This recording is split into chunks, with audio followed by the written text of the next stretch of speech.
guys, welcome to the Touchdown Table. I'm Ryan, that's Tyler, that's Jordan. And in this video, we're going to be doing a deep dive into the Detroit Lions.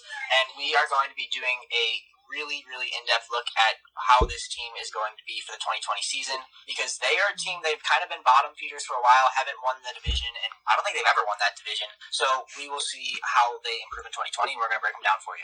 Yeah, and the Lions are a team on this channel we don't talk about too much, even though they don't are get so talked about much in close general. to us in the division of the NFC North, which is a division that me and Tyler are both fans of, the Bears. So it's very close to us in proximity of where we live, and because we're in the same division with the Lions, we never really talk about them because they've been kind of so bad for so long, and they had the third pick overall this year, so that just goes to show you that they were not doing too good this year. But as much as I don't want to be hopeful for the Lions, I think there is hope for them. I also did want to mention one thing I was going to say before. I almost forgot, though, that the reason I was inspired to do this video for the channel, we were inspired, I should say, but mainly me, is because I was just in Detroit. I just saw the city of Detroit, and I actually saw Ford Field. My dad took a picture of it. So that was the inspiration for this video, if you want to go into the background of my life. Yeah, so the city was cool, though. I liked it. I didn't actually go in it, but I was looking at it. Basically, what Jordan's saying is he saw the stadium, so now he's an expert on the team. That's basically how it works. Yes. I watch the team 2 times a year. Yes. I watch the team at least 2 times a year, so That's I true. am more of an expert on this team than maybe some other teams.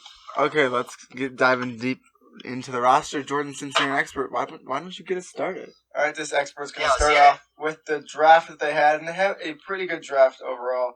Their first 2 picks I really did like.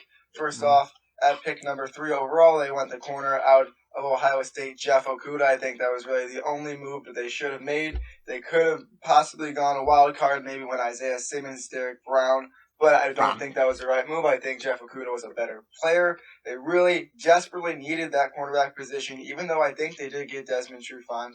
That could be filled. They did. I'm actually reading that right now. I think they did get Desmond Trufant, but they desperately needed help at that cornerback position. They really need some help on that defense. That's the weak point of this team from what I see. So a great pick in Jeff Okudah. And then the second pick, round 2, the pick number 35 overall, they went running back out of Georgia. The second one off the board, it's DeAndre Swift. And if you watch videos on this channel, you might know that the 3 of us maybe are not as high on DeAndre Swift as other people like Daniel Jeremiah were, putting him at 1. He was sticking out like a sore thumb on his big board as the 16th best player available. There you go, Ryan. So we weren't as high. I'm sorry, I had to say that. No, it's fine. Don't worry. That was funny. Big DJ fans. Yeah, it's true. We weren't as high on DeAndre Swift, but he is still a very good running back. There is a lot of potential for him, and the Lions really did need a running back. Was really Taylor still on the board at pick number 35? Was what? Yes, he was. And that's what makes it worse. Yes. So they do have another running back on their team that they drafted, Kerryon Johnson. So it'll be interesting to see how that works out. But he hasn't been putting up the production they really wanted. I think he was injured last year too. So they got another guy. All right, I'm going to go through the rest of the draft really quickly, and then we can get to the roster just to mention it. In the 3rd round, they got Julian Okwara and Jonah Jackson. Those were both good picks. I really like their 4th round pick, Logan Stenberg, the guard out of Kentucky. Jordan really likes their 5th round pick in Quintez Cephas, although he had some questionable things that happened to him some character in issues, college. So that was a knock, but I think he was. But on the field, not bad. Yeah. And then Jason Huntley out of New Mexico State. That was one of the people I actually didn't know that got drafted in the draft. There were 21 that I didn't know. He was one of them. John Pennicini and Jason Cornell. He was another one. So, fun fact. Let's go back to Quintez Cephas real quick. Please do. I just wanted to make a comparison to him and Darius Slayton. I think he'll have that kind of impact with the Lions. He wasn't great, Darius Slayton, on the Giants last year. I mean, he was good. He had a lot of production. He got a lot of deep passes. I think that's what he'll bring to the table for the Lions. Just wanted to say that. All right, let's start talking about this roster now. And obviously, we're going to start with the quarterback position. Before we start talking about Matthew Stafford, their backups, David Blau, and they got Chase Daniel over the offseason. So they have a good quarterback room going. Let's talk about Matthew Stafford, though, now, because he has been a guy that I feel like for years has been more of an underrated guy, and maybe because he got injured a lot, and he's injured very much last season. They actually looked good in those first couple games before. So he's a guy that I think could really bring hope to Detroit when they haven't had much of it in recent past. Yeah, I'm a huge fan of Matthew Stafford. Ryan, I'll let you say stuff because you haven't said much so far in this video. So I want to hear your opinion on Matthew Stafford, then I'll give mine right after his. Well, I think there's definitely been periods where he might have been a little bit overrated, then he's underrated, then he's fine. So it's just kind of been a roller coaster, I feel like, in these past few years, especially because it's hard to evaluate because the Lions haven't had, many very good teams in a while. So it's definitely kind of tough to evaluate. But I think he's still their guy. And there were some rumors that they may be trying to move on from him soon, especially after the injury concerns with this year. But I do think he's still their guy. And we'll talk about the receivers later, but I think their receiving core is underrated, but we'll get to that later. So I think Matthew Stafford is still the guy in Detroit for the foreseeable future. Yeah, there was some trade talks with Matthew Stafford. I believe that happened at one point, but I think that's all gone now. So. Mm-hmm. And then I was talking about before, I'm high on Matthew Stafford. I know, like Ryan said, there were talks of trading, getting ready to move on.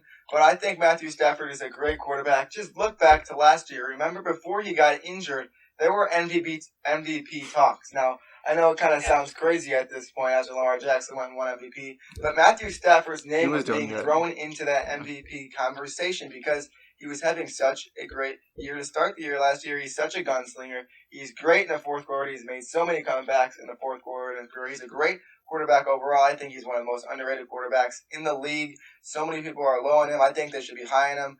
Personally, as a Bears fan, if I see him on the other team, I'm scared of him. That's why I'm glad that we actually went to the game. And it was like a last-second call that said Matthew Stafford wasn't going to be able to play. Then he was just randomly out for the rest of the season. But I was glad he wasn't in because I thought that he might scorch our defense. But luckily he didn't. David Blau came in and we won that game. Wow. Anyways, so I'm high on Matthew Stafford. I'm not saying MVP this year, but I think he's going to be really good. Now let's go through those wide receivers that Ryan was talking about to help him out. Oh, yeah. Yeah, they got some underrated ones, I think, with, Kenny Galladay and Marvin Jones specifically. I think those are guys that are just kind of underappreciated because, Detroit, they haven't been very good in a while. I don't think they've ever won the NFC North. So, yeah, it hasn't been, the best history, but I think that they do have some players who, if they were on better teams, would be getting more appreciation. I think Galladay is very underrated in particular. I agree. Think he's a top 15 receiver in the league. So I do think that they just have some underrated guys, and if they could put this offense together, they can make some noise. And, this is a very interesting division they're in. I think you can make a lot of cases for a lot of different ways that the NFC North can play out. But if these receivers play to their best, they have a shot to at least be competitive. And also, their tight ends are good too. We'll talk about them later. But I think there are definitely a lot of underrated gems on this offense. Yeah, and I'm going to make a big statement right now. Ryan, you were talking about Kenny Galladay. You said he could be a top 15 wide receiver. I'm saying it could be a top 10. And I'm going to say even a top 5 receiver after next year. Really? I think he is such a great receiver. He reminds me of Megatron in that offense. I think he has such a huge presence. He has great hands. Just go back, look at his stats. Look at the catches that he had. He is such a great receiver. And he was playing with David Blau last year, and he was still getting stuff done. I had him on my fantasy team, so I was personally watching him, and he put up so much production, so much of the time. He got a lot of targets. He's a great wide receiver. I think he's on track to be one of the better wide receivers in this league as his career grows. Maybe even top 5 next year when we look back on it. Jordan's usually he's usually not a hot take guy, but there's Jordan with that one. Said the Giants would go 8-8. Yeah, I guess you seeing Ford Field really gives you that much confidence. Well, I had that confidence before him. I had the confidence when Kenny Galladay was putting all these numbers up for my fantasy team. Yeah. So I got to back my guy. I don't know if that underrated, but he is underrated. Yeah. And then also, I just want to talk a little bit of the other wide receivers. We talked about Marvin Jones. He's been solid throughout his career. He's gone down a little bit, but he still is used a lot in the red zone, a good wide receiver. They actually got Geronimo Allison, too, from the Packers. So he could be. I did not know that until I looked at this roster about 10 minutes ago. Same with me. So he could be a change of pace guy. Also, Danny Amendola. He's kind of been moving around the league for a bit. He was here last year as well. So I think he could do stuff when we talked about Quintez Cephas before. Yeah. Ryan, you wanted to go to the tight end position, and I kind of want to give you this one. We could talk about T.J. Hockenson first off, but I know what you want to talk about is the depth at that tight end position. I know that's where you want to go. So let's start off with talking about T.J. Hockenson. I do want to say it wasn't the greatest rookie year that we've ever seen from a tight end, but you don't really see that much of a jump of the first year from a tight end, especially in this system. And with the quarterback play that was going on early on in the year, T.J. Hockenson looked good. Plenty of potential there. He deserved to be a first-round talent. I think he'll show that in his second year if the players around him can stay healthy. I'm excited for the tight ends in Detroit. Here we go. Let's take this ride with Yeah, Ryan. Hawkinson, I'm excited too. Yeah, go ahead. Okay, Ryan, tell us about the depth. Why don't you just tell us about the one player you want to talk about? Yeah, I'm not even going to beat around the bush. I'm just going to get to it. They got an undrafted free agent that I think should have gone in the second round, and that's Hunter Bryant, the tight end out of Washington. I absolutely loved what I saw on tape from him. I was blown away watching the film. He was a downfield threat, a solid blocker despite his smaller frame, and he actually reminded me of, ironically, T.J. Hawkinson, and they're now teammates. So I think that not only will Hunter Bryant make the team as an undrafted free agent, he will have a significant impact on that team and make plays from week 1 to the end of the year. And that's a bold statement because he's undrafted, but I really think that he is going to have a huge impact. And he's a guy that I think should have not only been drafted, but drafted probably on day 2. And I know that's saying something considering he went undrafted, but I really think that these tight ends in Detroit, they're going to make some plays. They got 2 downfield threats. They're very similar to each other, and I think they're both going to have impact. And I think I fully expect Detroit to utilize both of them a lot, so I'm really excited to watch these 2 go at it. Yeah. And I just want to mention one more name. Jesse James is also on this team. He's been pretty good throughout his career with Pittsburgh. Now he ended up here, and he'll probably be a change of pace guy as well to go in there and get some receptions. We'll talk about the offensive line real quickly, then we'll get to the defense because that's really important with the Lions. I'll just name a few names off. Actually, they have a decent offensive line, but I just want to name one because I mocked him correctly when he was drafted. I think it was last year, Frank Ragnow. Yeah, Frank Ragnow, and then they got Logan Stenberg. We talked about that one earlier. The offensive line doesn't have a lot of big names, but they're good enough, I feel like. It's been tough for them to deal with what's been going on behind them. Not a lot of talent there with Stafford getting injured, but they've been holding their ground, and you can see they're prioritizing getting help in the drafts of recent time. So let's head over to the defense now. Obviously, with Matt Patricia being there, there's an influx of new defensive, might I say, Patriots defensive players to be more specific.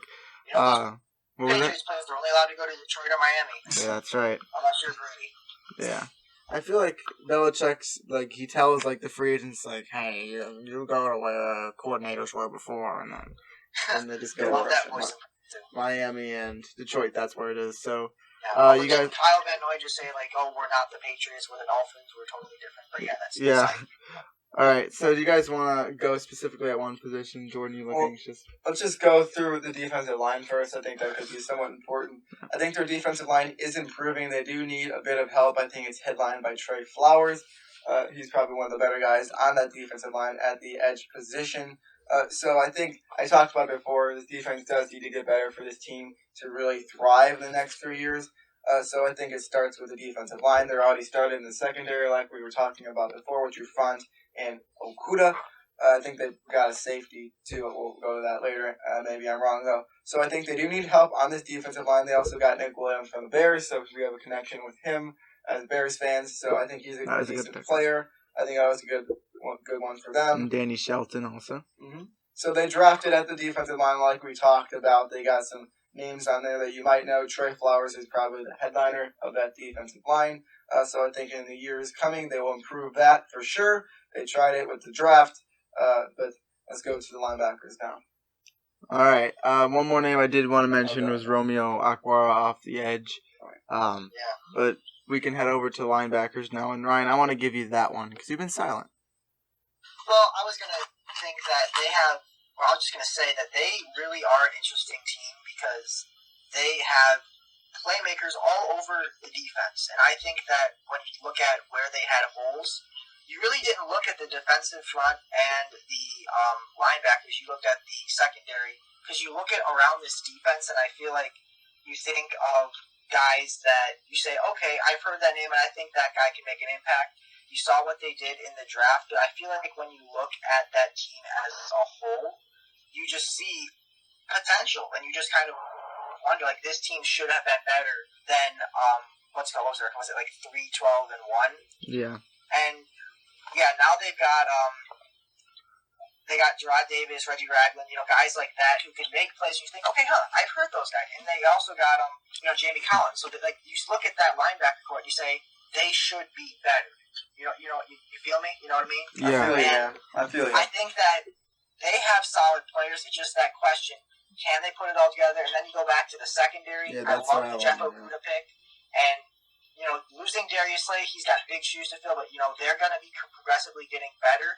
And it's just a question of if Matt Patricia is a defensive-minded guy, if he can put it all together. Because I think there's bits and pieces of potential, but it's still got to come together. Yeah, and I think that safety position also needs to be filled. Exactly. And adding on to what Jordan's saying, you look at that front seven and you go, wow, this has a lot of potential. I don't even think we mentioned Julian Aguara, who they drafted. They have both the We talked Aguaras. about it earlier, though. Yeah, but we didn't mention it while we were talking about the defense. I did want to mention the brotherly thing that's going on there. But you look at the secondary, and it's not very impressive. They got Desmond Trufant over the offseason. That was a good replacement. Of course, Ryan said they had Darius Slade. That was really their secondary for the entire time he was there. And now he's gone. They got that replacement. But that is definitely a category. I look at this Lions team, and I say this is definitely a spot where you can do more improving on. Because they have a couple of good guys, but they're going to be playing against teams in the NFC North that have multiple good receivers on a team. So you can't just put one corner on the best guy. The Packers only have one good receiver. Remember that. No, but remember they should have had two. Yes, they should have. Right. But they grabbed. Maybe they'll line Jordan Love up at receiver too. We'll see. Yeah, maybe. I mean, maybe that's why they drafted. They didn't draft him for sure. And then let's just talk about special teams real quick, because I think it's a bit important with this team. I talk about Matt Prater. This guy was also on my fantasy roster for a bit. This guy's been around the league for a while. I believe he still holds the record for the longest kick in NFL history, like 64 yards or something. So he's a great player. He's been around the league for a while. He's a great veteran player, great kicker. And then Jack Fox, Aaron Stapos. I have no idea which one is the actual punter. Maybe I should, because I watch them 2 times a year. I don't know. One of them punts, and then long snappers, Don Mulbach and Steven Wortel, just to name some of the names. And there, because special teams don't get named as much. Yes, we do like to mention the special teams. So let's really quickly just say the records out loud. We've talked about a lot of the components of the team. We can assume why. So, Jordan, let's start with you. What would your loose record prediction be very early on in this process? I'd say they're a team that I think is going to get better than they were last year. I don't think they're going to be great just yet. Like I talked about, that defense still needs to get better and better. Plus, they play in a division that could be tough, could be not tough. We'll see how it plays out. I think it'll be tough. So I'm going to give them an 8-8, 50-50 record for the Lions. I think that their offense is going to be really good this year. I think their defense is going to get better, headlined by the rookie Jeff Okuda. So 8-8 for them. Ryan? Yeah, I think that it could go a number of ways, but I do think they'll be better, but I still think there's better teams in that division. I think that it's going to be very hard for them to make the playoffs with just the competition that they're going to have to face. So I'm going to go a little lower. I'm just going to go 7-9. I think they're going to get better, but I still think they have work to do to become a playoff team. Yeah, I don't see them as a playoff team yet either, but you look at the potential on this roster, and like you guys have both mentioned, the divisional matchups are going to be very difficult to win. I'm going to be nice. I was about to say 6-10, but I'm going to go with you, Ryan, and say 7-9. I think they can sneak one more. I'm pretty sure that's exactly what happened in our last deep dive video. I went 8-8. You guys both went 7-9. So maybe those are just our numbers. I don't know. Well, what do you know? Yeah. I mean, it's the Lions, and they have the reputation of always, Lionsing things, if you will, just like running out of the back of the end zone, stuff like that. Yeah, exactly. It's just let's hope that this changes for the sake of the people in Detroit, because Lions fans, if you're watching this right now, which you probably you talking to you Lions fan, everyone in the NFL that are fans, a lot of people have it a lot easier than you guys, but you guys stay strong with your team, and I think that's really cool. It's tough to be a Lions fan, but I do respect a lot of Lions fans, I know, and we respect you. So thank you guys for watching this video. Losing on Thanksgiving. I'm talking to you. Thank you guys for watching this video. I'm talking to you and you also. All of you for watching this video. Make sure to like this video, subscribe to our channel, hit the notification bell, comment your opinions about the Lions down below, and with that, we'll see you guys later. See ya.